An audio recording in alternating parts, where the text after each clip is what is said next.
And I think that when there's great art and there is that kind of love and respect for each other's cultures and love, that you create magnificent things. You create rich, beautiful, Absolutely. global things. And that's what Ghosts of Tsushima is. The fact that there are people all over the world who are so immersed that they cannot wait to get back in to Japan, to Tsushima, you know, to live in this time, to exist in this time. For us as Asian Americans, it's so acknowledging. Yeah. Encouraging. Yeah, it And feels like you're being encouraging. seen. It feels like we're being Yes. seen.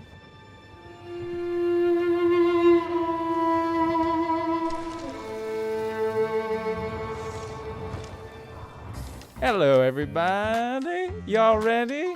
Let's go. Hello, Karen. How are you doing? Good to have you. Have you played Ghost of Tsushima at all? I heard that you started a little bit. Have I played the game? Yes. Yes. So one of my neighbors took pity on me and loaned me his PS4 and set up the game and everything. And I started to play it, and he said, "This is how it works," or whatever. And I started to play it, and then I randomly made dice spin around in circles and jump up and down for no apparent reason and run into the mountain, like just constantly. And my friend would just say, "Forward, forward. You want him to go forward? No, use the other controller. Whatever. Yeah, just forward. No, you'll get it." And I said, "No. I'm like destroying him. It's just a game." And then you would just randomly like jump up and down or whatever, and I got freaked out, so I haven't played it since. Oh. Well, if it's Wow. any consolation, in I don't know if you played Legends, but half of Legends is all the players just twirling around. That's one of the things we figured out ways to twirl. So when you play the flute, you can twirl. When you have your sword drawn, you can twirl. So we've been doing quite a lot of twirling. Really, it's free. So they should actually make a video game of Swan Lake. Yes, I wonder why there isn't a ballet video game. I don't think there's ever been a ballet. Chat, is there a ballet centric video game? Does that exist? Is that a thing? I'm curious. Different demographic, I think. I know, maybe it's a different demographic, but I don't know. I feel like you could maybe not. Maybe not. The game version of Black Swan, maybe. Is there a game version of Black Swan? That would be awesome. That sounds like a fun game, actually. I mean, if you did, or if you did like the plot of Swan Lake, and you were like, I don't know, having to. I don't know. They're pretty good. They're pretty epic plots, Yes. I don't want to sound. And you can make it as dark as you just have to make those plot lines go on for 40 or 50 hours. Exactly. That's some serious writing. I have to say. I was going to say, now that we're talking about it, I was going to talk about Ghost of Tsushima, but I want to, now we're talking about writing. Yeah, we're jumping in. You write as well as act, yes? Yes. What kind of format or what kind of story are you driven towards? Plays. Plays. Oh. I wrote plays, and growing up in an immigrant family, like I just thought everybody was funny. I didn't think it was a special skill. And when I started writing short plays and having them read or whatever, people would just be like rolling in the aisles laughing. And I thought, I thought it was humorous, but I didn't think it was that funny. And so then I realized I was a comedy writer. So I had a play called Songs of Harmony, which is my autobiographical play about me and my two sisters and our family. And East West Players did it when East West Players used to be on Santa Monica Boulevard in this 99-seat theater. CBS and Castle Rock, it's sort of a long story. My then boyfriend said, "Oh, it's so funny," or whatever, "you should get TV producers to come see your play." And I'm like, seriously, they're going to get my letter and then come to Santa Monica Boulevard to this little theater to watch? And he kept bugging me. And finally I said, okay, look, I'm going to go to Samuel French, get the creative directory, write to 50 TV producers, development people, drop them in the mailbox, and then I don't want to hear it after that. And so he said, okay, deal. So I said 50 letters going in the mailbox. I don't want to hear it anymore. And then a week later, I got a call from CBS saying, "Hi, Karen. This is Kelly Good from CBS. I'm calling you first and foremost as a fan. I saw your play last night. It was hysterical. I don't have anything for you right now, but when pilot season comes around again, I'm going to call you." And I just thought, God. What's pilot season? I had no idea what she was talking about. Yeah. And so, so then me and the boyfriend broke up. It was a horrible breakup and everything. And I was crying to my therapist saying, "Oh my God, how do I get my boyfriend back?" And then I got these 2 calls from CBS and Castle Rock, and they would offer me a pilot deal, but how do I get my boyfriend back? And he said, "Karen, did you call them back?" And I said, "What? No, I don't care about that. How do I get what did I do wrong?" And Karen, you need to call them back because pilot deals don't come around every day. And I said, "You're my therapist. Whatever happened to, I don't know. What would you like to do?" So I called them back. They offered me this pilot deal. And then before I knew it, I had an office on Maple Drive and Castle Rock. I was there at the same time Jerry Seinfeld was there. We never met, but we had pilot deals at the same time. I had my office. I don't know where he was. I think he was writing from home. I got more money because they had to pay me $15,000 for the rights to my play and then another $15,000 to write the pilot. And he got $13,500 because his was based on a new idea. And and Lauren Tom was supposed to star in it with Pat Morita. Pat Morita as the dad. And they said, "Oh, Karen, we know that your play is about a Chinese family, but Pat's Japanese. So can you change the family to Japanese?" And me, not knowing anything about writing in Hollywood, said, "These cultures are not interchangeable. I just can't change their last name and have them eat sushi instead of, fried rice or whatever." And they said, "No, he's really," and I said, "Trust me, he's an actor. He can play anything. He will agree with me on this." And they said, "Okay, why don't you go meet Pat?" And I said, "Okay, fine." So I met him, and he's, if you never knew who he was like a hippie, not hippie. He was like a beatnik kind of guy. He would say, dig it. Really love your piece, man. It's really funny, but I'm Japanese, right? And I said, "Yeah." And he said, "Well, can you change it to a Japanese guy?" And I said, "Pat, I was arguing in your defense that you're an actor and you can play anything." And he goes, "Yeah, I know, but I feel more comfortable playing Japanese." So I ended up compromising and making the father. And they asked me to kill the mother, by the way, because it's his show, right? So I made his character Japanese American and the dead mother Chinese, so that the kids were half. Oh wow. Half Japanese and half Chinese, right?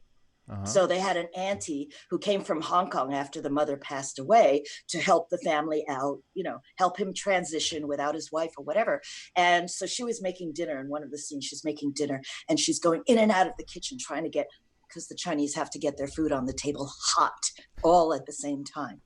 So she's rushing through the kitchen and she's brushing through the noren, the door curtain, whatever. And she was like, "Oh, why Japanese have this? We Chinese too tall. Japanese walk straight through." So I could have all of these Chinese-Japanese jokes. Asian on Asian violence. Asian on Asian. It's so funny. It was fun. Yeah. Oh, I know. I know. Comedy. And every time one of them walks out of the room, the other two are like, "Those Koreans, So what is your background? I know there's a load of questions, but one of the questions that we always like to ask is, where are you from? Where are you from? But, amongst New us York. Asians. Yes! Yeah. Which borough? But is that where you were born and raised, or just curious? Yeah. I was born on the Lower East Side. Amazing. In Chinatown, if that's not a dead giveaway. Yeah. No. That's my roundabout way of answering the question. Right. But you speak Cantonese, is that right? Or I speak Cantonese and a little bit of Mandarin, and I studied Japanese for like a year and a half. Oh, wow. When I first got to LA, I was cast more as Japanese than Chinese. Like even when I went to a Chinese restaurant in Chinatown, where I'm from, like I was with my then boyfriend who's Irish, and the waiter, so I'm saying, oh, we want, I'm speaking to him in Chinese or whatever. And he looks at me and he goes, you're Chinese? And I'm like, yeah. So, 我想要一个碗汤面, and he said, you Chinese? And I said, yes. I mean, I'm speaking to him in Chinese. And so he takes the order, goes into the kitchen, swear to God. And then all of a sudden you see the kitchen doors like open and these guys are looking out. She's Chinese. And I was like, and then my then boyfriend said, does this happen to you a lot? And I said, yeah. But it's weird when you're speaking Chinese to the person and they're like, you're Chinese, So that means that Asians don't all look alike. There's so many different faces, right? Yeah. It's true. Like, I like when people say to me, oh, I can guess. I'm right 90% of the time. And I'm like, really? I'm Asian American and I'm wrong 50% of the time. So I don't know how you can be right. And when you think about China, it's 1 billion people. That's a gross generalization if you think, oh, they look a certain way, I mean, also because if you look at the like ethnic spread of like who Chinese people are, like, I mean, yeah, you have the Han Chinese, like a very specific like tribe of peoples who conquered a large part of it, but then what actually comprises of China, like going from the Uyghurs to like to Kazakhs to like all the like there's just a lot of variance. So it's just a really funny thing when someone's like, oh yeah, you look Chinese. It's like, that's cute. You know what's funny? I wrote a play about Kurosawa called 11 Seconds. And this is a story about Mifune, since we're in a Kurosawa mode. Yeah. So Mifune was born in China. Oh, I did not know this. He didn't go to Japan until like, I think he was maybe 19 or 20. Really? Yeah. Wow. And so when he came to America to work in American Pictures, he never wanted, because back in the early days of Hollywood, they couldn't tell Chinese, Japanese, Korean, whatever. So they would put up decorations. I mean, they still can't. Let's not lie. They still can't. Often they would have, they would have the characters like upside down or whatever because they didn't know which way it was supposed to be. Did I Sorry, random. My first day on set at Avengers: Age of Ultron. I might get shit for this, but I saved the '80s ass because we were about to start. Like, it was literally first day of me being on set. We're about to start one of my first scenes, and I look over and I'm like, literally all of that writing that you have there is backwards. Also, that's upside down and that's upside down. And oh my God. Oh, are you sure? I was like, I fucking speak. I'm Curry. Shut up. And then like they were like, okay, we're gonna hold for a second. But I think that might be one of the reasons why maybe my scenes don't exist anymore. Yeah. There's something like that in Man in the High Castle as well. But I wasn't there. I saw it and I was like, oh, that doesn't make sense. I had nothing to do with it. Not my job. Not my job. But me being, sir, excuse me. I know it's my first day here, and I'm still in drama school. But excuse me, this is wrong.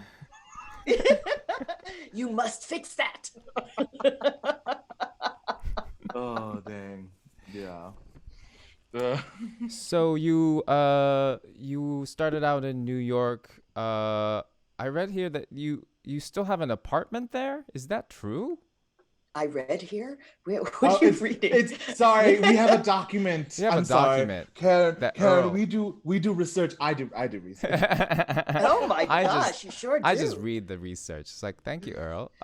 It says here. I was impressed with you talking about China and the different minorities there. Yes, I have an apartment in Chinatown. Oh, wow. It's my great grandfather's apartment, and they came in 1920. So, yeah. So I have a rent-controlled apartment. That is, yes. It's gone up though. It's like $500 a month now. Oh wow. I don't know if I. Oh, I don't know if wow. I was. I don't know. I don't know if can't I was remember fishing the for last. that I think the information. last time I paid $500 a month for anything was in college. Exactly. Yeah. Exactly. Oh, Yeah. magical. Yeah. Have you gone back? When was the last time you were you in New York? Because obviously because of the February. pandemic. Oh, February. And then it was. Yeah. Was it? Were you out as soon as you were, or did you have to come? Did you ever have anything where you were like, oh no, I'm just not gonna go back? Yeah, I had to have my brother get my mail so I could do my taxes. Oh, wow. Because you know That's- how yeah. like after March, because we get so many different W-2s, right? That sometimes even in March, there might be still another 5 that are floated in there. Yep. So I had to ask my brother to, and luckily they pushed the taxes to July 15th this year. So one of my brothers was able to go down there and get my mail. And Oh, great. it always gives me a start when it's like, oh, you have something from the IRS. I'm like, oh no, what is it? What is it? Oh, God. Another audit. Oh my God. Yeah. It's Oh, scary. please no. I know.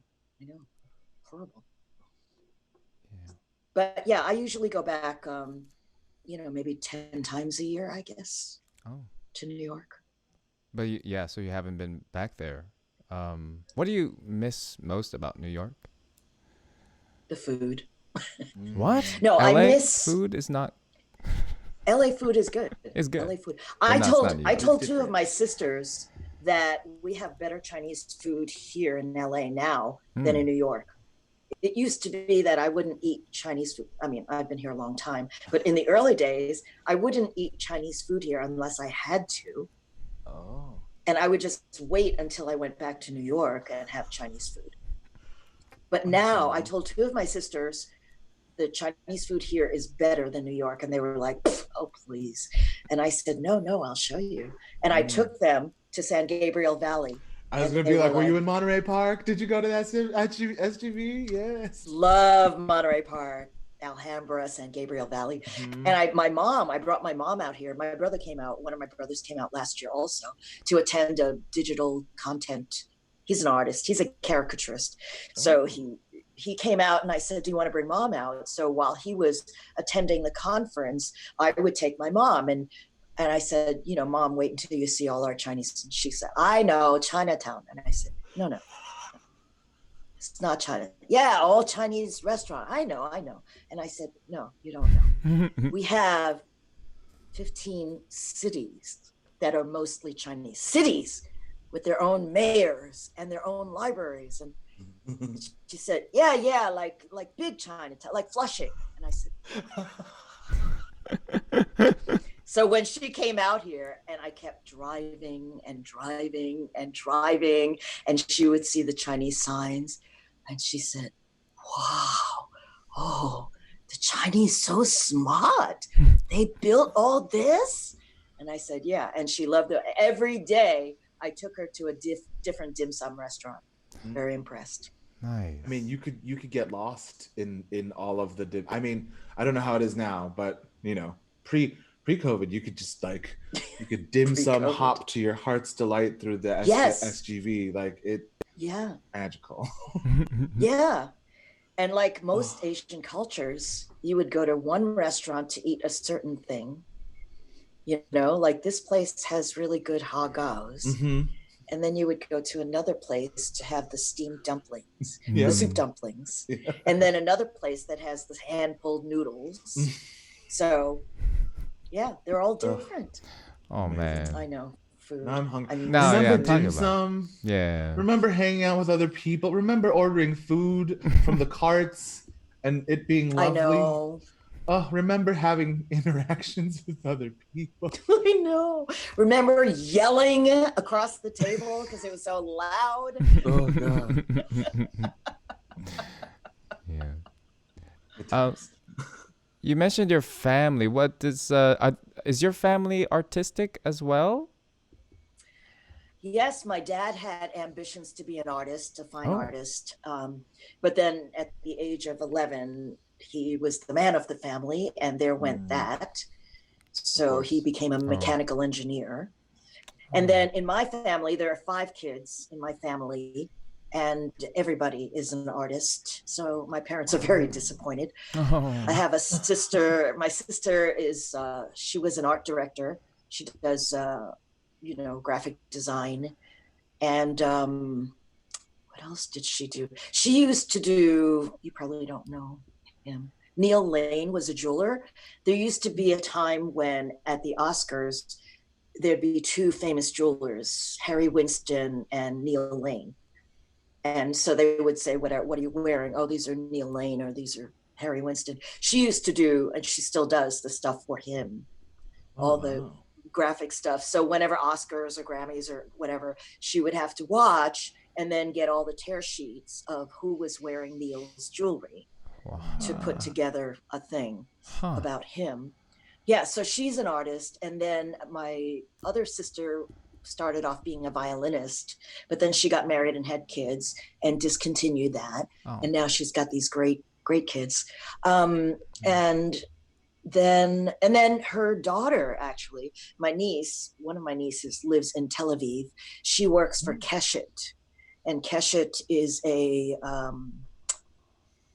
I don't know if it's a production company, but she buys and sells TV shows, basically. So she travels around, she buys and sells. And she was the first one who helped me understand platforms.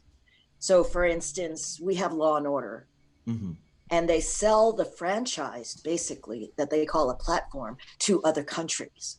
So there was Law and Order UK. And they did all the same scripts as Law and Order, but they would localize it. So those are platforms, and they sell platforms, just like The Voice was originally a Dutch show, I believe. Yeah. I mean, all of the new ones, like I Can See Your Voice and Masked Singer, those are all Korean platforms that have come over. Yeah. So that's what she does, is she goes to different countries. And I think she's developed a couple of shows also, but she goes to different countries and buys and sells TV shows. So she comes to LA every May. That's the only time I see her, from Tel Aviv. And they show them the new pilots, and then they buy and sell. They go to these distribution networking things and, buy and sell TV shows. Cool. Wow. Yeah, I know, it's fascinating. And then, my brother is a caricaturist. So he's really, really good. And then my younger brother is also an artist, and he ended up, because now he has a kid, he ended up working at Macy's in New York and worked in the print shop. So the print shop did all of the printing, the designing and printing for all of the Macy's, throughout the country. Awesome. So you seem like you come from, a family that does many different things. And I definitely want to get into the different aspects of acting with you. I mean, we're obviously going to talk about that. But one of the things that I learned from you was looping. That's what it's called, right? Am I saying that right? Yeah. Because I never... Walla, ADR. Yeah. I just never thought about it. And I'm guessing a lot of the viewers might not know about it. Can you just teach us on what is looping? What's looping? I actually don't know that much about looping. Yeah. So, Karen, please enlighten me about looping. I've looped on Man in the High Castle. Oh, right. Yeah, I used to do that show. I just love the sound looping. And the last 5 Star Wars. Right. I've done probably close to 3,000 shows. Oh my God. And looping is when they shoot a show, the background actors mime their conversations, because they only mic the principal actors, where they put lavs on the principal actors, they boom the principal actors, and in the background, the actors are miming their conversations. So after they cut the TV show or film together and they lock picture, they spot it, and then they decide, I don't know, Man in the High Castle, it's going to be Japanese and English and New York and these different scenarios. And then they hire the actors who are going to fill in the voices for those people. So you had Japanese actors, and you had regular American actor, white American actors, actors, non-Asian actors, Mm-hmm. non-Asian actors, and the Japanese actors, also the Japanese American actors, often would do the English as well, assuming they don't have an accent or whatever. And then we go in and fill in the voices. So, for instance, like there are a lot of procedurals that we do. So when we're filling in, like on any procedural, you can count on somebody getting shot, being rushed to the hospital, and then the cops, the detectives, like a show like Blue Bloods. So you have the commissioner's office, you have Donnie Wahlberg's detective office, but he only does high-end stuff, not regular beat detective stuff. And then you have the assistant district attorney's office, and then that's all legal stuff. Then you have the youngest brother is a beat cop, so he's in the police precinct, and then they're at home, they're on the street and whatever. And then like wherever the murdered victim or wherever the crime takes place, then they go to those places like the social worker's office or whatever. Then there are those places. So if you're looping that show, you have to make the commissioner's office, the detective's office, the ADA's office, the bullpen, and the street all sound different. Now, if you're an actor, you're just thinking it's just cop stuff. But on that show, specific, because it's so it's so distinctive, you have to make it sound like, because the commissioner's office deals with certain things. That's really incredible. Yeah, I actually didn't know any of that. Yeah, and when I heard about it, I thought like that. I thought that was very challenging because you have to improvise a lot. Is that correct? Yes. Is that I was gonna say, no one's providing you with a script or like being like, oh yeah, this is what, but it's like all. Like that's really fascinating. Like if you're at a doctor's office and you need, you have people in the background, medical stuff. Like I would just be like, hand me that chart. Hand me that. Where's my next patient, please? Like I would be terrible at it. Dang, yeah, well, we have to do all of that, and then depending on what ward you're in, if you're in the maternity ward, you have to sound like you're talking about maternity stuff, as opposed to like if you're in the morgue, generic doctor things. Yeah, right. And then usually when we do a hospital scene, because it's usually shot in a room, right?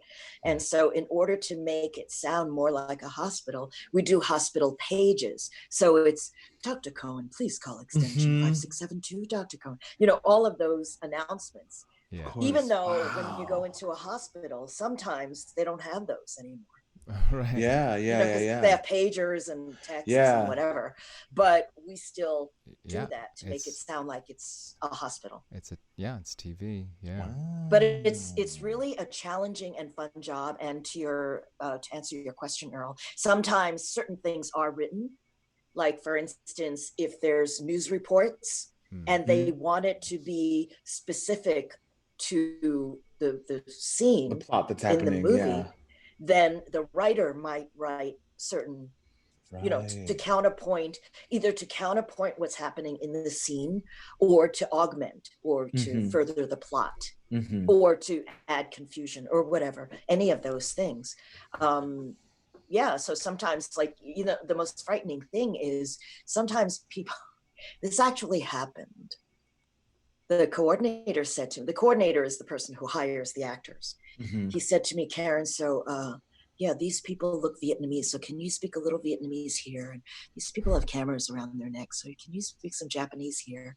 Those people look a little Chinese here and a little Korean here. And I said, I happen to be able to speak enough basic to cover those cues, but you realize they're different languages.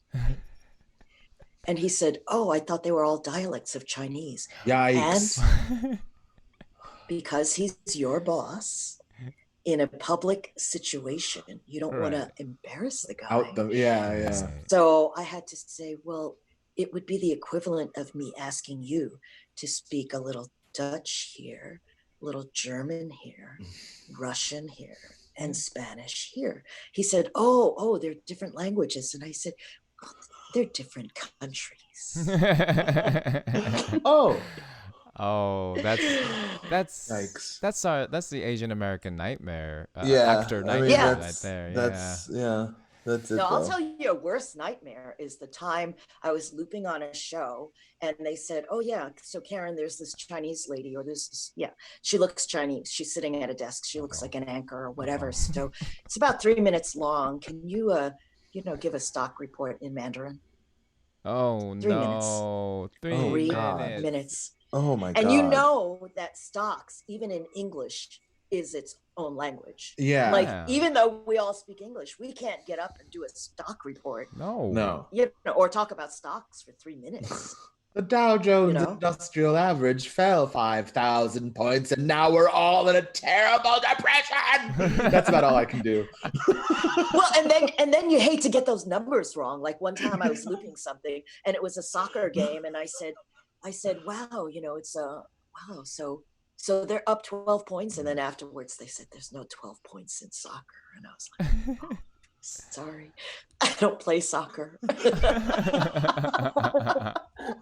Yes, that 2-point conversion in basketball is really the ticket. Well, you're hearing other people throw numbers around, so you start throwing numbers around, and and instead of keeping it close to the numbers they were throwing around, I just thought I'd up it to 12. Make it seem more exciting. Exactly. Oh Exactly. Man. So know. you had to do that 3-minute thing eventually. I just can't. Yeah, but I asked them if I could do it at the end of the show. Oh, Yeah, I man. mean, it's I would also have just to like, give try. me a fucking second to research or something. Like surprise, like this thing that requires a bunch of research, and like, can't you just do that? What do you mean you can't do that? I have a friend who he went to work at a Chinese radio station, like in San Gabriel somewhere, and they pay you minimum wage or whatever it is. But he wanted to practice doing news in Chinese, and he worked there for 2 years just so he could get better. We were on a looping job, and honestly, at 9:01 in the morning, when we started at 9, they started, and it was all Chinese people. They started to hand each of us a piece of paper, right? And then, and then they go around the room, and I'm looking, and the 8.5 by 11 sheet of paper was all filled with text, like regular 12-point text, and it was completely filled. And then by the time she handed them all out, she came back to me and she said, okay, you ready to give it a shot? It's in English, right? And I had to do it in Chinese. And I said, I think we're gonna need some time to a couple of seconds, for fuck's sake. Yeah. And so that guy I was telling you about, who had spent the 2 years working at a news place or whatever, we all slowly just like inched over to him. Hey, buddy. Said, hey, got any tricks? What do we? I'll write down what you say. And then we had to write it in, in phonetics, basically, in Romaji, so that we could, oh my God, what a nightmare that one was. So you never know, because they ask you, right? You speak Japanese, right? Yeah. I speak Chinese. You speak Korean. Yeah. And then they ask you to do a stock report for 3 minutes, like off the cuff. Because they think that you can transliterate. You just, No, I mean, that would take a whole nother, that takes a whole nother set of skill, and yes, being like bilingual, multilingual, like I feel like, there's an advantage that we have to that. But at the same time, it's like on top of that, it is the idea, because when I first got to LA, I was doing some Korean translation jobs that were like, but it was a little crazy at first, because like it was a lot of what it ended up being was a lot of medical stuff that I don't particularly know in Korean exactly what how I can say urology machine other than saying urology, like, which is literally urology machine, but like urology. And so it would be this, urology, and they're like, oh, like, but it would be that thing of like, I'm not sure if this is the actual word for it, but it's the only word I know.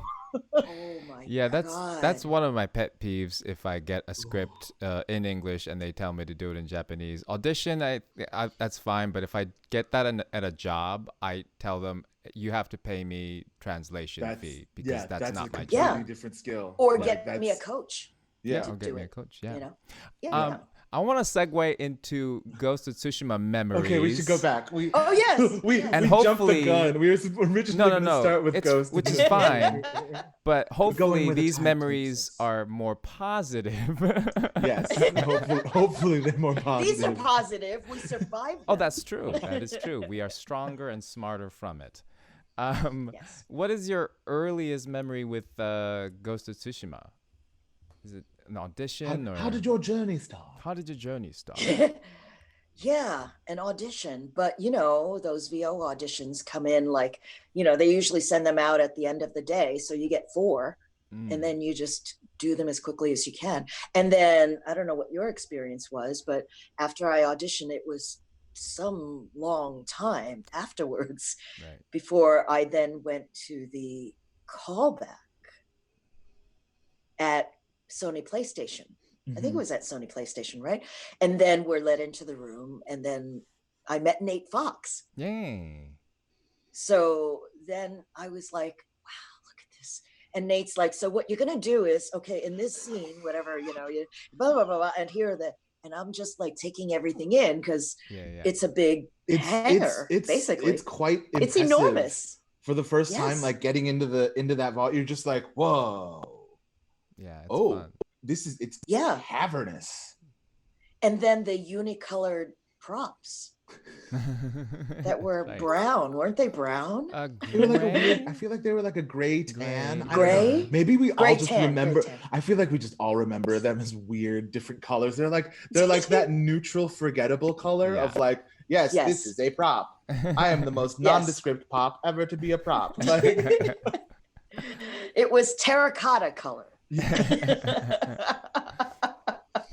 Yeah, and then I, you know, did a bunch of scenes, and then after that he had me do some VO stuff, just some lines or whatever, and he said okay, and then I was, all I was thinking was like, I hope there isn't any traffic driving back.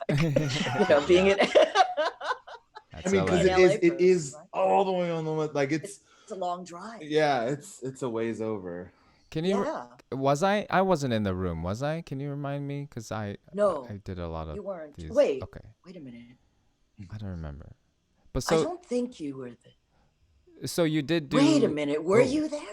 I have a terrible memory. Were you just with Nate, or were you with Nate and? I'm pretty. Was forgettable. it Nate and Jason or? Maybe you're not forgettable at all. Cambodian rock band. Oh my god. Oh, that's true. Oh my god. That's true. Amazing. So you did a little bit of. It was like a mocap audition first, like just doing a scene kind of thing. Yeah. Right. Like it wasn't just voiceover. Oh, okay. Cool. Right. Yeah. And you know, I think you were there. I think you were. Yeah, I'm trying to remember too, because I mean, this was years ago. So it was years ago. It was literally years ago. Yeah, 27. I'm like, is it 2017? 2017. Yeah. 2017, 2016. Yeah, because they told me you're gonna work. You know, she's gonna finish working in 2018. Like I was booked for 20 days, and then they said, you know, it'll go till the end of 2018, and I was like, oh, okay. But I got done. My last thing was, I think, February of 2020. Right. Yeah. I think we all were we were pretty much there. I think the last day, I think I saw you like when we were finishing at the studio.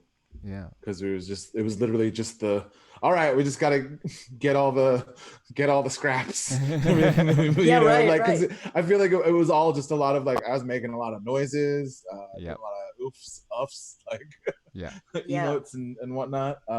Yeah. But yeah. Was that in Westwood? I vaguely recall it might have been in Westwood. It was like a little studio. Yeah. I think or West LA or somewhere around there. That was And can you remind me what because you didn't just play Yuriko, right? You played the Lady Masako's sister. Is that correct? Yes, Yes. I did. Yes. Oh yeah, I did. I don't think they knew that. Audience, I don't know if you know that. Was her name Hana? Was it Hana? Hana? Yeah.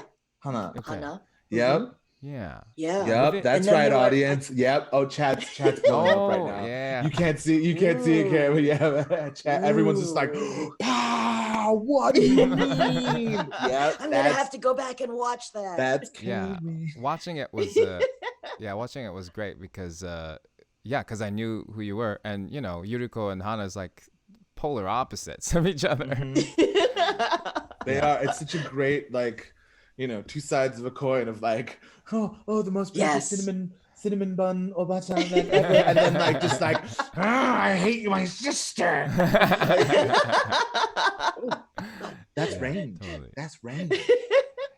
And then sometimes, you know, you guys are probably like this also. Sometimes you forget what you did. One time I was watching a movie with a friend of mine, and you know, we were in the theater watching a movie, and I said, why do I keep knowing what's going to happen next? Like I keep knowing like what the next scene is or whatever, and I couldn't figure it out. Yeah. And then all of a sudden my friend said, I think that's you. And I said, what? No, he heard my voice, right? And I, you know, because we don't hear what we sound like to other people. No, right? Yeah. So I was like, no, I don't hear it. And then there was a scene where I did hear my voice, and I was like, oh my God, I worked on this movie. And then my friend said, see, I told you. And then at the end, when the credits came up, he was like, see. I said, I totally forgot. Because sometimes when you loop on a movie, it doesn't come out for a year or two. Right. You know, and you forget, and you only worked on it one day. Right. So it's hard to remember. Yeah. Wow. And at my busiest, I was probably working 2 to 5 shows a week, you know. So I stopped working on camera for that reason, because I couldn't go to auditions and stuff until 6 years ago now. I think I was working on Deadpool, and there was a woman who at the end of the day identified herself as being a theatrical agent, and she said, I've been watching you all day and I'd like to sign you for on camera. And I said, no, I stopped working on camera a long time ago. I can't go to auditions and callbacks, and agents were getting pissed, and so I just let that part of my career go. She goes, no, and she insisted, so she signed me. And like in 5 or 6 years, I think I did 34 or 35 shows. Wow. And you know, because when she approached me, I was like, why are you approaching me? Why aren't you approaching somebody who's young and blonde and, you know, whatever, white? What were you on Deadpool? Just curious. Oh, I was looping on Deadpool. Oh, okay. Oh, wow. Yeah. Cool. So when I say I've done like 3,000 shows, it's looping, mostly looping. That's incredible. Yeah, and I did the last 5 Star Wars, and that was really, really exciting. That must be I want to ask about that too. All we want, Star Wars is Star Wars. God, Star Wars. It's iconic. Yeah. The first one we worked on, that I worked on, they showed us nothing, you know, because everything's always top secret, right? All the NDAs. They took our phones away and everything. Yeah. So, well, it wasn't the first one. It was the first one I worked on, which was like 5 Star Wars ago. Is it episode 2? I forgot. Or 2? Might have been 1 Solo, episode? or I can't remember which. Oh, right, counting those. Yes, there's a lot of Star Wars. There's a lot of Star Wars. Yeah. Exactly. But they didn't show us anything. They just explained to us. They said, okay, so let's say there's an aircraft, and let's say, you know, you all need to fix it because it's broken. And then we would just loop, like, to nothing, to no picture or whatever. Yeah. Can you give us the weirdest sound that you've made on Star Wars? I mean, maybe I don't know if you're allowed. I mean, the movie's or out. just in general, maybe just in any weird, whatever weird thing whatever weird noise you've had to make. The weirdest noise I had to make was at the end of a TV show. It was about teen pregnancies. And so this teenager gave birth. Yeah. Oh, yeah. Yeah, no, please. I didn't hear about this. No, this is great. This is great. This is a great story. So before they faded to black, they said they wanted to know that this junkie gave birth to a baby. It was born healthy. So the slap, the cry, And as we're fading to black, we want to know that that baby is going to die within 2 minutes. And we all had to get up to audition for that role, all the women. Oh my God. So, yeah. Would you? That was really telling the story with sound. Would you like to just try it again right now? Yeah, I can do it. Oh, okay. You yeah. have to close, if you're game. You have to close. Everyone else, Close your eyes. Everyone, close your eyes. Audience, close your eyes. I can close your eyes. Eyes closed. Eyes closed. Go on a journey. Go on a journey with us. Did you hear that? You heard the setup? But wipe it from your brain. I could block it. I could just do this. Yeah. All right. Yeah, that's right. Wipe it from your brain. Pro gamer. Okay. Ooh. All right. Wipe it from your brain. I'm gonna be quiet for a moment.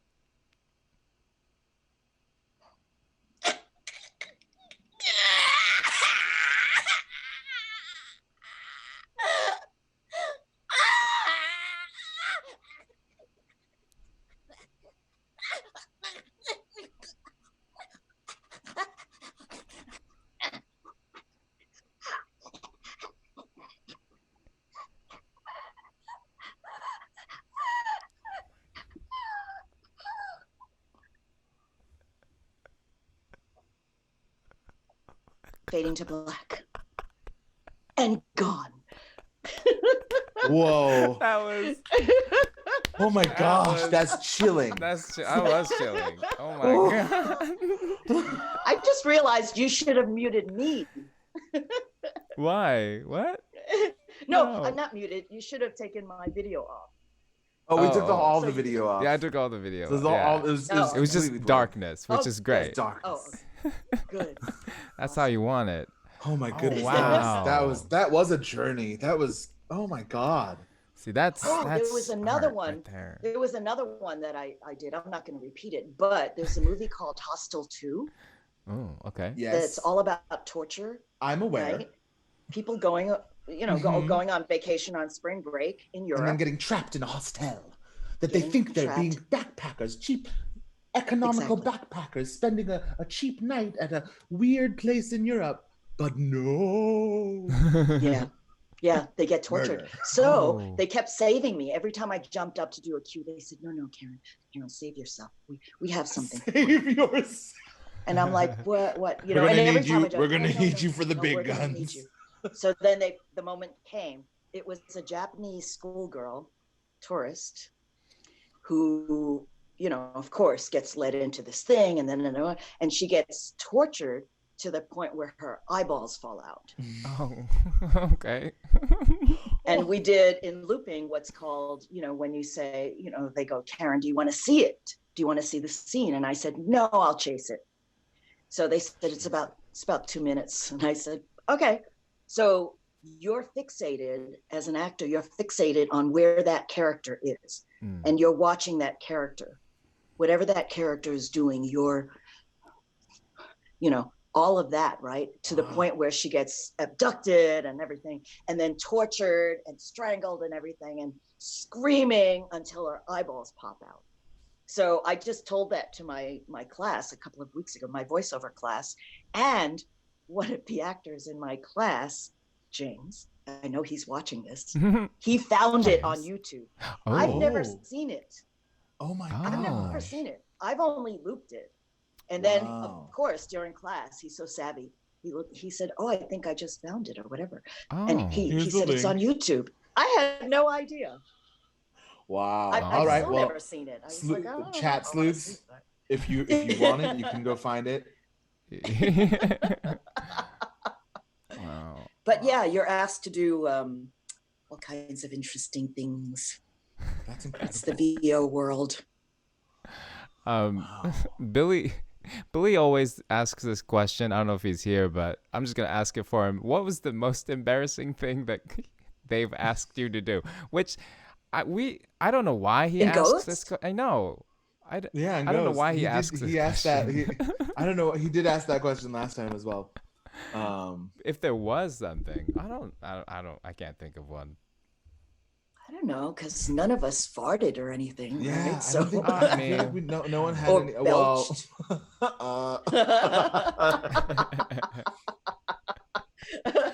Sorry. Intentionally, I mean. Sorry. You were I paid couldn't to help do. I'm sure you've. Embarrassing, I can't think. I'm sure you've done a lot of voiceovers, but have you done other games as well? I've only voiced other games. Like, I think the first one I did was The Matrix. Oh, right. Matrix Reloaded. Enter the Matrix. Do you remember? Enter the Matrix, yes. Enter the Matrix. Yes. Yeah. You know your games. Yeah. I've been playing them for a while. Do you remember her voice? I loved that game. I loved that game so much. I played the shit out of that game. Also, because it was like, it was such a, because I mean, I love the Matrix. Like, the first one is incredible, and I love the Wachowskis. But the like world that they started with the first movie, and then the Animatrix into Enter the Matrix, like just that whole it's one of the first, actually, media wise, it's one of the first things that have ever combined a whole bunch of different media in a way that we now know as kind of wow. Yeah. Or like the movie, their animated film plus video game, you know, like all of this content that basically came out of one single movie franchise that we're now like, oh yeah, that's just sort of natural, right? Like you get the Avengers movie, the Avengers game, all of these, you know, like the idea of these sort of like media franchises. Matrix is one of the first, which is really quite remarkable when you think about it.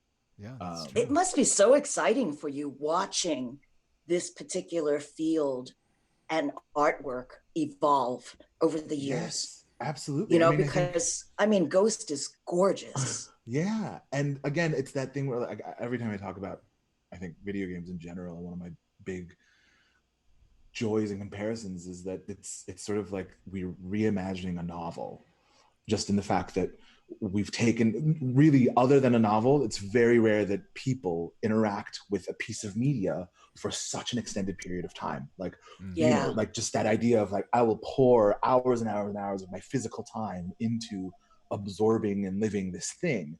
And so, you know, I feel like that length and that duration of returning to a piece of media gives us, I don't know, I think video games have this really magical longevity that I think we still haven't, like, we're learning about it now just because video games now have a sort of perceived longevity where it's like, oh, it's almost about 50 years. We're, you know, like it's hit that point where it's like, oh, there's a bit of time that we can say there's history, you know? And so now it's this thing where like, oh yeah, people still play Pac-Man, people still play Donkey Kong, people still play like all of these old school games, and they still find a lot of joy from them. And so it's sort of this, I don't know, I think there's something really magical in this art form that I think is developing and growing by the minute, it seems like. It just blew me away when I first found out that Ghost was, you know, some of the players started to say it, you know, it takes 50 or 60 hours to play. And I had gotten on Twitter early on and then I didn't use it or whatever. And I honestly went back on Twitter because my friends were they were texting me all these tweets. They said, oh my God, you're trending on Twitter. And I'm like, what? And so they would send me these things. And my brother, one of my brothers, who has texted me more during this time than he's ever in his whole life. But I felt, and the main reason why I went back on Twitter was so I could find the writers to congratulate them. Yeah. Because I'm a writer, you know, I really appreciate, like, how do you write content for 50 or 60 hours? And Earl, you're absolutely right. I was thinking that video games are the new feature films, but you're absolutely right. They're more like novels. Yeah. Because of the content, and you can really immerse yourself in those worlds and in those lives. Get now. It's just, it's incredible. And, you know, again, shout out to Liz and Patrick and oh my gosh, everyone's names, and Jason, obviously, and Nate, Ian, Ian, Ian, yes, Ian, my brain. But they are the incredible writing team of Ghost, and like, it's amazing. And I just, again, I can't talk enough about how much I love them and how lovely they are. Speaking of gaming, we're just gonna try something out. I'm just gonna play Ghost of Tsushima because I just feel like it.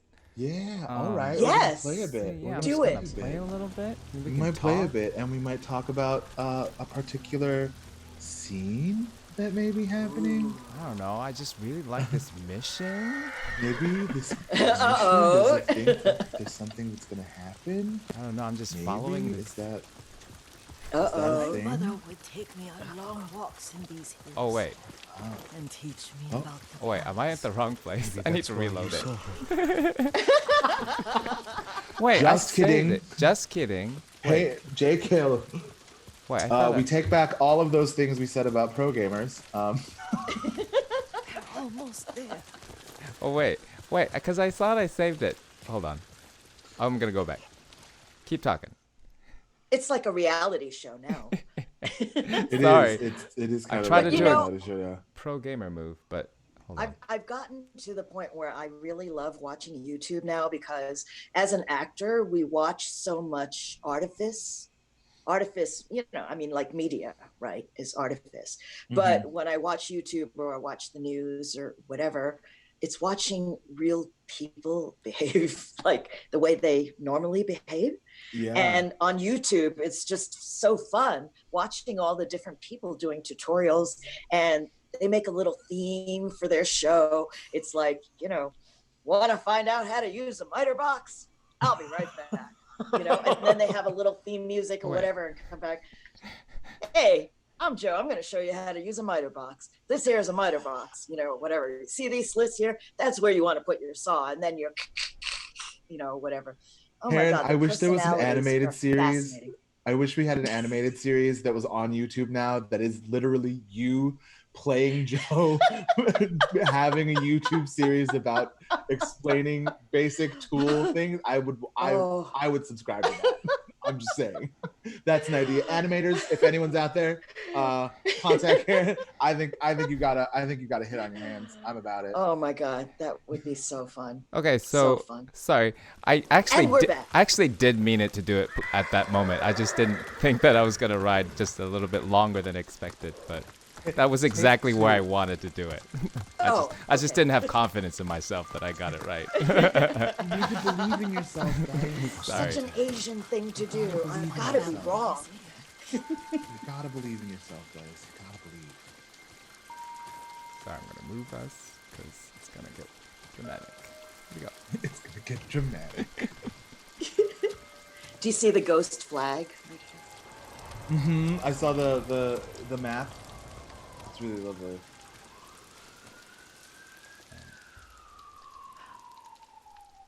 It wasn't product placement. It's where it actually lives. That night, you brought little Jin to me. Hope everyone's And ready. he was so Getting their sick feelings. after all that time in the forest. We had already lost Lady Sakai. I'm going to read what's happening off of your faces. Oh, Karen. Can't watch. Do you not have the chat pulled up? Kazumasa. If you have the stream pulled up. Are you dang it. listening? No, that's okay. I'm listening. I made him drink that remedy my mother That's taught. where we are. We sat by his side the whole night. You held my hand. Do you remember? Yes, I remember. That night, I was so scared. So sad for little Jin. But I was so happy. Does that make me a bad person? No. When he recovered, when you taught me how to ride, the day we rode to the onset, the sunset was red and full. That was what? The best day of my life.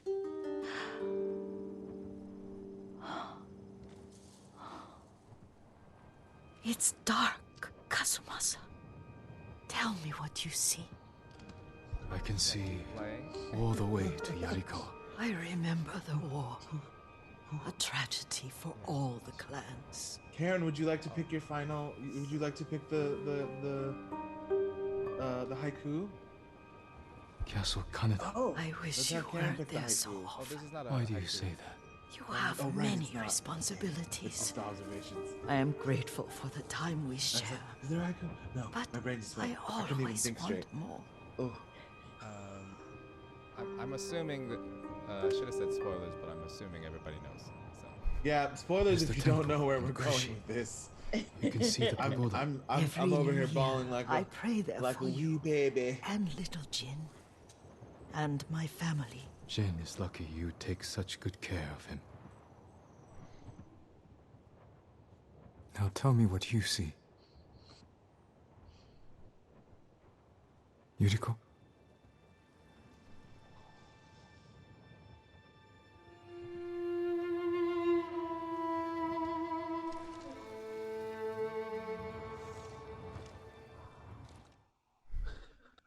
My eyes are just sweating. That's it. Oof. Oof.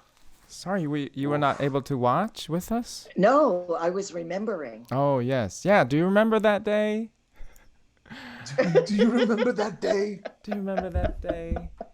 I was remembering the scene because every Yeah. time I see the scene, you know, I just get choked up. It's just so well done. Yeah. You know, Yeah. all of the editing is so well done. Of course, the expressions are so It's good. well shot.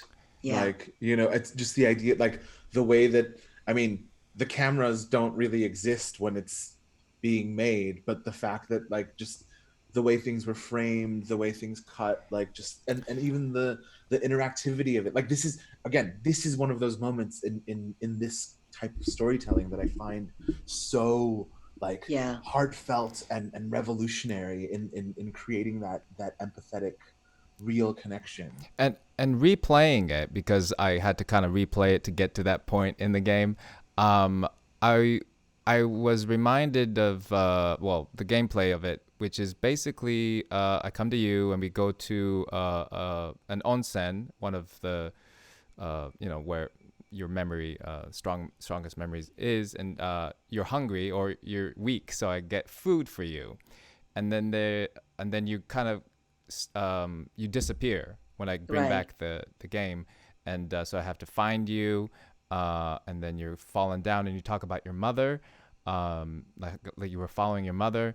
And game design wise, I thought, is there going to be like Mongols that I'm going to have to fight? Like she's going to be attacked by Mongols and I have to like fight them? Yeah. And it's really interesting. And it didn't happen. Like none of that happened. So it's just it just focused on just those two characters, and I'm just trying to bring you food, and you're gone, and I'm just following you, and even that simple choice of like not just put some enemies that you have to fight in this moment. It didn't give you that bullshit. Yeah. It didn't right.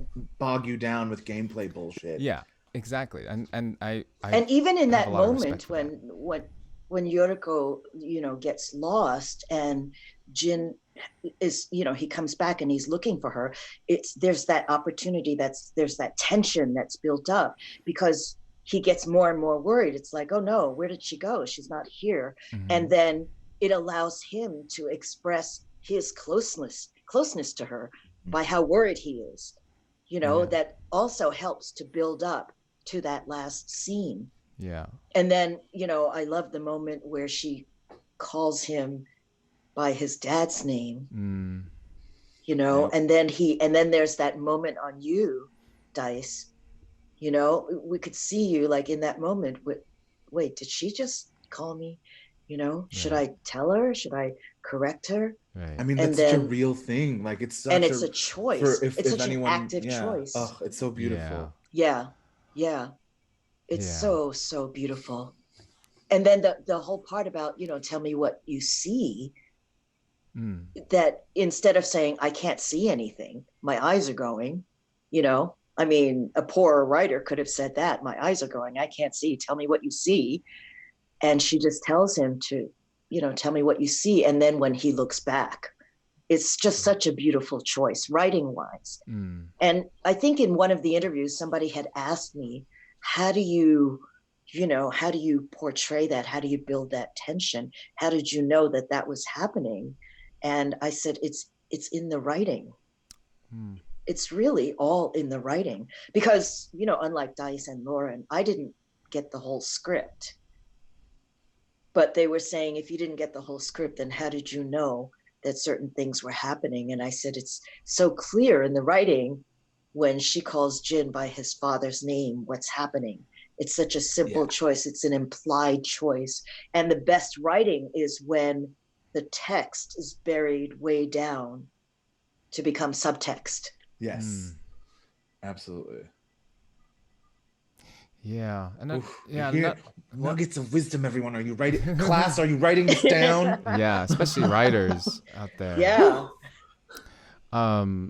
Yeah, and another wisdom that I was just from talking to you, another wisdom, like hearing you about those letters, those 50 letters, not emails, but like, physical 50 letters, actual letters about coming to see my show.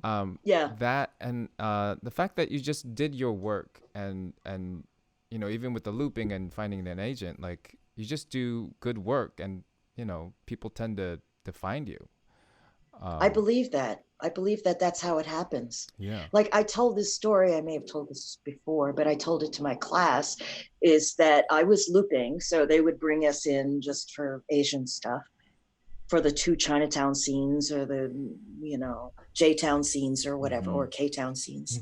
And then you would leave, right? And then all the other actors would do the rest of the show. And on this one particular show, I was just feeling a little pissy that day. So they would say, Americans up, and, everybody else in the room would get up to the microphone. And then they would say, okay, Chinese up or whatever. And we'd get up, and then we would do the scene. And the next time they said Americans up, I thought, damn it, I'm an American. So I got up and I stood right in front of the mic with everybody else. And I could feel their eyes just like boring into the side of my head, but I would not make eye contact. I just kept looking straight ahead. And then beep, beep, beep, I did the cue. And then I sat down, just happy that I stood up for myself. Wow. And my Chinese friends were like, what are you doing, man? And I said, well, if they don't know that you can do it, they're not going to cast you. One of my friends said, they're not going to cast you anyway. They're going to cast white people. And I said, you're right. They are going to cast white people. But when those white people are sick or busy, they're going to call me.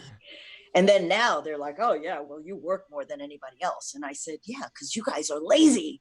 Hey! I'm not more talented than anybody else. And at the end of that day, the coordinator said to me, Karen, if you can get good at these things or whatever, I can use you more. And I said, okay. And by that time, I knew what they did in the looping room, because we always came in to do the Chinese stuff and I would just watch everybody else. And I knew that they took out research from their bags and whatever, and procedurals and cop stuff and medical stuff. So back then we had to go to the library. I would just go to the library and do my own research. And then when the opportunity came, and that's how I started looping regularly. Yeah. But you have to stand up and, and let people know, not in any obnoxious way, but that is how it happens. Like all the people who saw Cambodian Rock Band. Dice, for those of you who missed it, was incredible. Yes, incredible. He was. I mean, the show is incredible.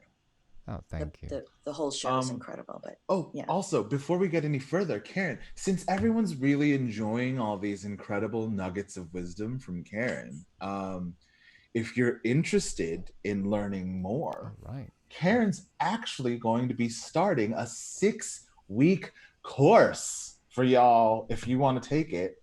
Yes. We've got a chat trigger, ! Karen, if you want more information. It's through East West Players. There's a link right up in the chat box. Spaces are limited, so act as soon as possible. It starts next Saturday and Sunday, and I think Saturday from see what the schedule is. I think Saturday from 1 to 4 for 6 weeks is an efforts class. So it's going to be all about telling story with sound. Oh, fantastic. Because they're asking if it's available for people outside of the US. It is, right? Because it's online, technically? Or... It's online if you can get up that early or that late. I don't know what time it is where you are, but yes. It's online. So if you are, if you can make the time, then you're in, y'all. What doesn't matter where you at. Is there a limit to the class? Like how many? Yeah. Do you have a class size limit, or are you? Limit? Yeah, I think in the last class we had about 17. Oh. So I think they cap it at about, maybe 19 or 20, depending, Like during the summer, it was supposed to be, I was teaching one class, it's a general voiceover class. And when it got to 22, I said, I don't want 22 people in a class. So if it starts to move to 30, I'll teach 2 sections. Okay. So we had 2 sections of 15 each. So on Saturdays, that's the efforts class. And we build to words using sound with words and different ways that you can use words. And then we build to the sentences, at the end, because especially when you're doing VO auditions, you only have your voice to convey everything. Whereas on camera, you have the makeup people, the lighting, everybody to help you tell that story. A team to help you tell that story. And then on Sundays, that's a practicum class that goes from 10 to 1, and this is Pacific time. 10 to 1, the practicum class is actually practicing at, commercials, video games, anime. So it's practicing reads and then feedback, reads and feedback. But there is some teaching going on because this last practicum I taught, there were three or 4 people who had never done VO and never acted. I think a couple of them had never acted. So, there had to be some teaching. And I try to teach the class based on the needs or the interests of the people in the class. Fantastic. Well, y'all heard it here. So get on that clicky mouse and get your registrations done. Because it starts next week. Yeah, it starts next week. That's it's so a fun exciting. Class. Oh my God, fun. Karen, that's so incredible that you.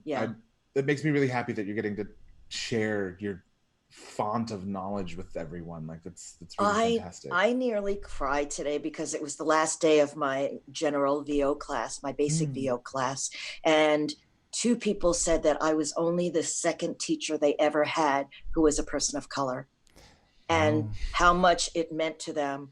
And they were saying, your experience speaks volumes because now I know how to behave. Now I know how to handle certain things, because if you take from somebody, and there are plenty of great teachers, but if you take it from somebody who is not a person of color, they may not be aware of issues or considerations that you have. And how you handle them. Of the fact that sometimes walking in a room may immediately change everything just by the casting director or whoever seeing you, and then whatever they have, and then that coming into the space, which I've had happen, which I think everyone's had happen, and it becomes, it's really overwhelming when the first time you're just like, oh, this got weird. Okay, great. And it's hard to recognize if you aren't othered in really any way, because God bless it, like there's a lot of white dudes in voiceover, like love, and many of them are incredible, but it's just that thing of like, for a lot of those people, they're not aware, there's just very little ever having to reckon with that reality, so. But it's also when it gets weird, you instantly have to assess, is this getting weird and is there hostility, driving it? Yeah. Or is this weird simply because the other person is not exposed to whatever, and then you have to make a decision. How do I handle this? Because if they're being a jerk, kind of weird, then you're going to handle it one way, right? Unless they're paying you, in which case you still have to assess how you're going to handle it. Yeah, that's right. But, there's money involved. It's all these, Yes, there's money Yeah. involved, or there's a Yeah. career involved, or whatever. Yeah. But I mean, I think in some instances, people genuinely don't know because it's not their experience. Yeah, absolutely. Yeah.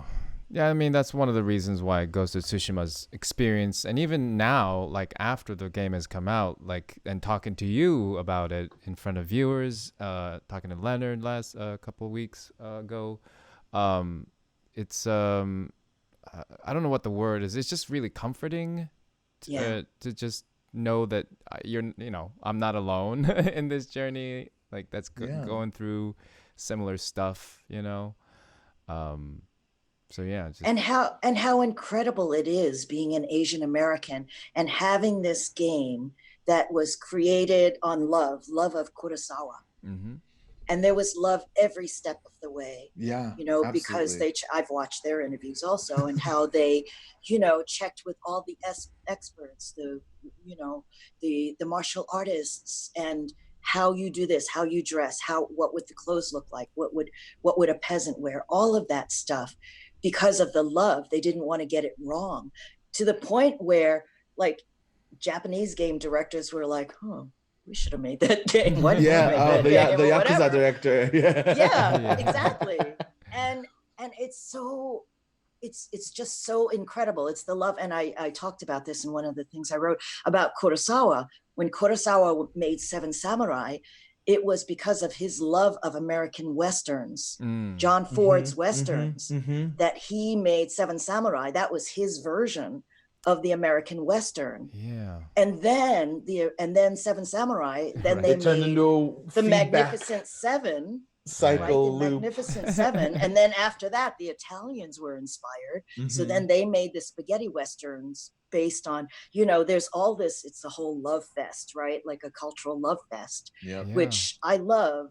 And I think that when there's great art and there is that kind of love and respect for each other's cultures and love, that you create magnificent things, you create rich, beautiful, global things. And that's what Ghosts of Tsushima is. The fact that there are people all over the world who are so immersed that they cannot wait to get back in to Japan, to Tsushima, to live in this time, to exist in this time. For us as Asian Americans, it's like, that's so, that's so, what is the word I'm looking for? It's so acknowledging. Yeah. Encouraging. Yeah. It feels And like you're being encouraging. seen. It feels like Yes. we're being seen in a sort of historical way, in a historical context of it's where really fantastic. where people want to be you. You know what I mean? That's amazing. Yeah. Yeah. This guy. And that came about because of Sucker Punch, and that whole team wanting to do this game. They could have done a game about anything. It's true. It's true. They could have done a game about anything. We get to talk to them tonight a little bit. Yeah, I we'll know. be talking to Nate. And I'll be watching. Yeah. I kind of forgot to set this up, but can we get questions from the chats? We've got. I think we're gonna be on for maybe like 10 more minutes. I don't know. Yeah. A little bit longer, but do we have any? Are there any chat questions? We haven't really been fielding any. But me and Dice can sort of don't worry about it. We'll try and pick them out from. We're throwing this on you at the last minute, so don't hate us. The chat looks visually inviting and artistic. It's very colorful. Yes, it's very colorful. I just can't read it. Yes, you can tag Dice or tag. Yes. I think I'm in there. Has there? Yeah. Who are your Asian American heroes, Karen? Oh, Marico Poliana asks. Thank you. Do you have any Asian American heroes? I guess Asian American as opposed to Yeah. Sandra Really any. Definitely. Sandra. Yeah. Sandra is an incredible artist, beyond being an actor. Asian American directors like Wayne Wang started it way long time ago. John Chu definitely with Crazy Rich Asians. Took a big chance and made that great movie. Yeah. Oh, big Asian American hero. His name was James Wong Howe. He was a cinematographer. He shot 130 films in Hollywood. I wrote a film about him. I wrote a screenplay about him. He wrote, he shot Sweet Smell of Success. There are so many movies that James Wong Howe made that film students are still studying the lighting of. Wow. And he came from China. He was 5'2", and at first they let him into the union. I mean, they let him onto the lot. They didn't. He climbed onto the lot. He was a lightweight climbed boxer. onto the lot. Climbed onto the lot because he came down from Pasco, Washington, and then he ran into a boxer friend, a childhood friend of his, who was working as like an AD on a film. What? And he said, "Oh my God!" He goes, "Oh, you should try to get into this racket. Go down to Lasky Studios and ask them for a job." And this was 17 or 18. Oh, wow. When a lot of the men had gone to war. Mm-hmm. So there were more opportunities for people who didn't, right? For men, especially. So he got to there, and then they wouldn't let him in without a pass. And he was determined to get in there because that's the kind of man he was. And he found a tree. In fact, I went down to where Lasky Studios used to be, and I thought, how did he get onto this lot without a pass? How did he get through the gate? I walked around that whole thing. It was Sunset and Vine, and walked around that whole thing. There used to be a bank there, and I found an old tree with a very long branch, and I decided that that's how he got in, that he climbed up the tree and across the branch and jumped in. Because in my screenplay, I had to justify how he got in.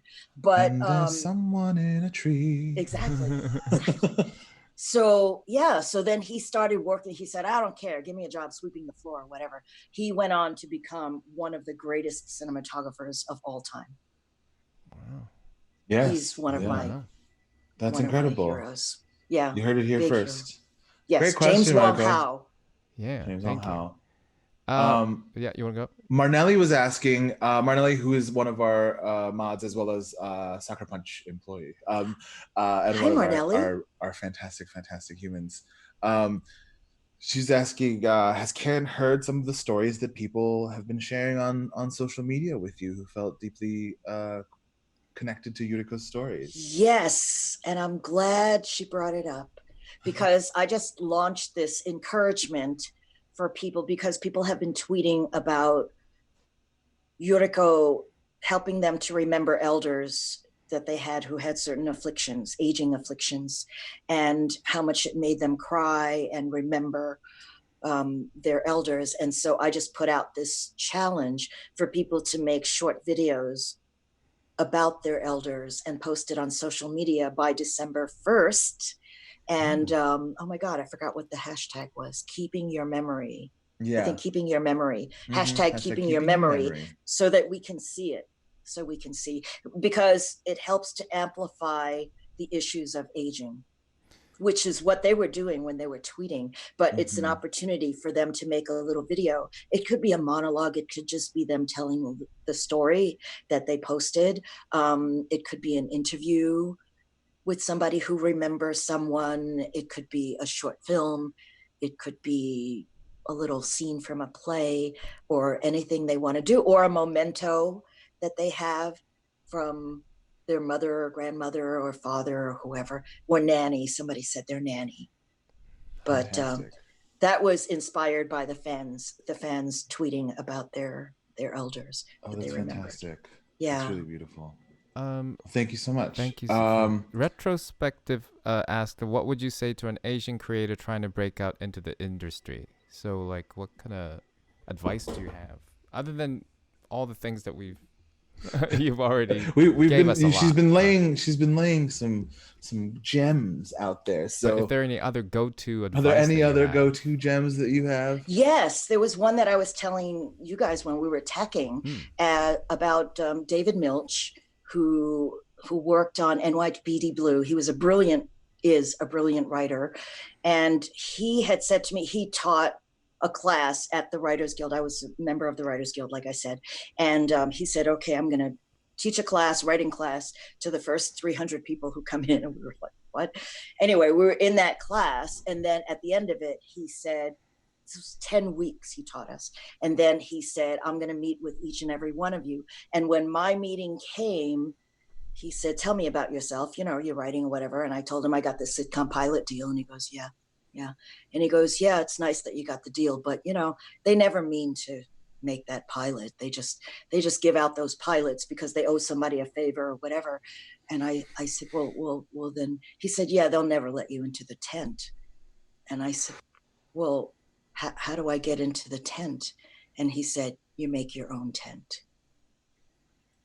Then I went to my car at Paramount and I burst out crying. But that's the advice, is you have to make your own tent. And so for Asian American creators, come on, you got a phone, you've got a pen, you've got paper, you've got friends. And I said to my class, I said, this, from the time I was 10 years old, this was my best friend. Wow. Whenever I was troubled or hurt or trying to understand something, I would just put pen to paper.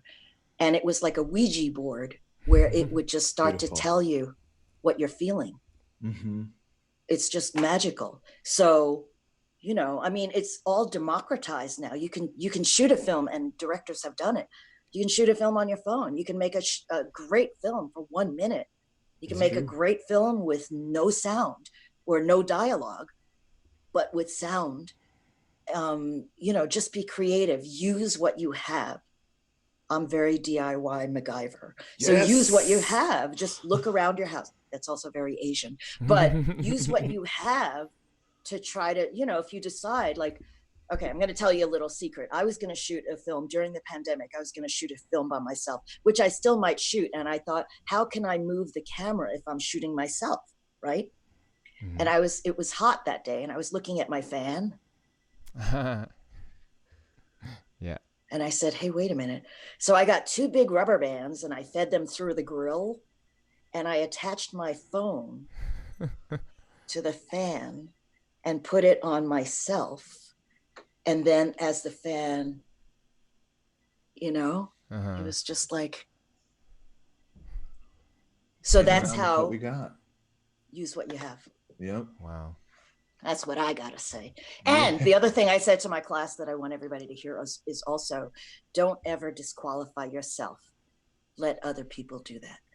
And all you have to do is have the courage to step up and do it, and let somebody else say no.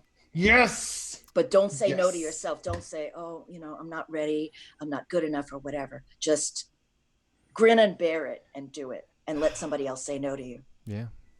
That's some real shit right there, people. Yeah. Like, write that down. Put it on your walls. Thank you for all the questions, but I'd love to end this on that note. I think that was we can't really top that. I think that's it. Yeah, that's it. That's some incredible goodness. Thank you.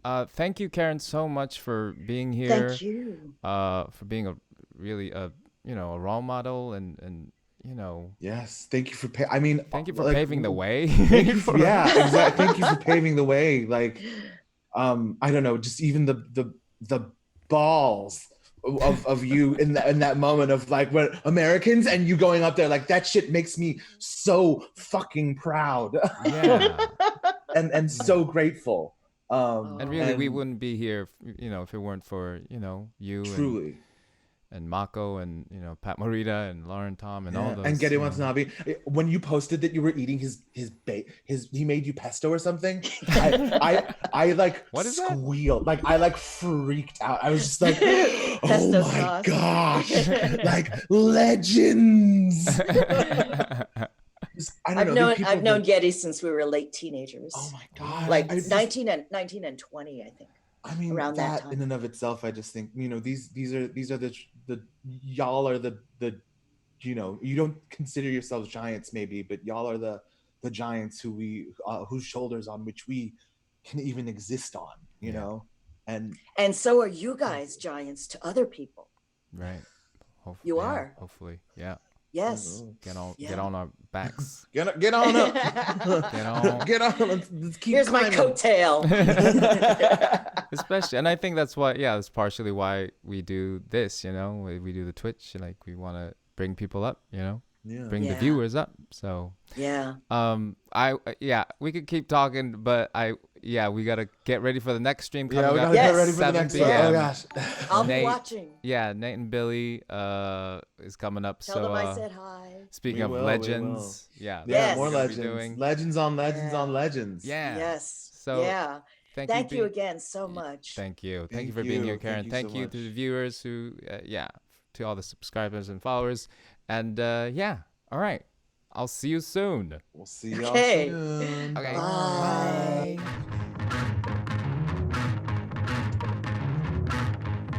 Broadcast is off. Oh, Karen's left. Wait, hold on. The mic was